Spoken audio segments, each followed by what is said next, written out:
If you are wondering how do you even get started with learning Japanese, I'll show you the first step that you need to take in this video, which is setting up your study area, because you need a dedicated space to study Japanese to really become fluent.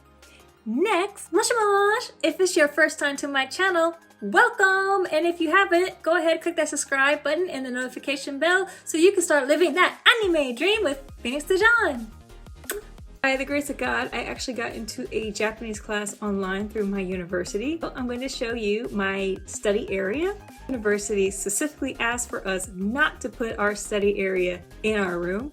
Normally, I have a corner in my room that I study in, but since my mom is such an amazing and awesome darling, she allowed me to take over the living room. So without further ado, here is my setup.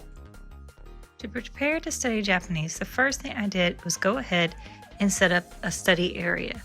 So my desk is facing a wall. This just helps me to concentrate better, and I have enough lighting. Then I have my main textbook, and then under here I have the rest of the books that I'm going to be needing, like my workbook and then my kanji book and the workbook for that as well. I always like to sit facing a wall because this keeps me from wandering. If I look up, my eyes only have a wall to stare at instead of staring at a vast open space, which reminds me of freedom. Because when I'm studying and I see a vast space, it's just like endless possibilities of procrastination and other things that I can do. So that's why I generally always put my desk in a corner.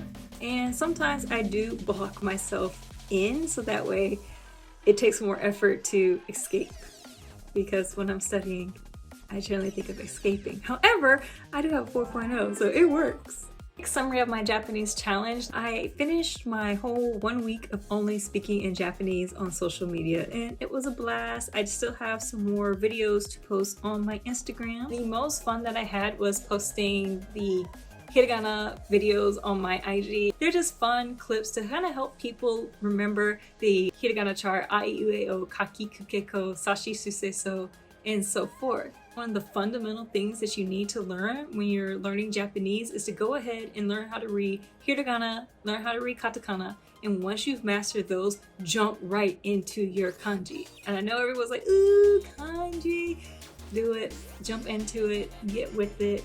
I will continue to do a blog series talking about my progress and different apps that I'm using and different study methods for learning Japanese. A lot of times people don't learn Japanese because they don't have the resources. And even though there's a lot of free sources out there, sometimes it's so much information that you don't know where to start. Or if you're like me and you started but then your class got canceled, well then you're kind of like, what do I do? For some people that learn better in a classroom or that need that extra push, something just to watch to keep them entertained, you got my channel. If you haven't subscribed to my channel yet, please go ahead and subscribe. On my channel, we are always living that anime dream with Phoenix Dejan. If we're gonna live an anime dream, we're going to have to speak some Japanese. Nihongo hatashimashou. Got it? If you want to see some videos about my modeling career in Japan, those videos will be on the screen. Go ahead and check those out. See you next time, darlings. Mwah.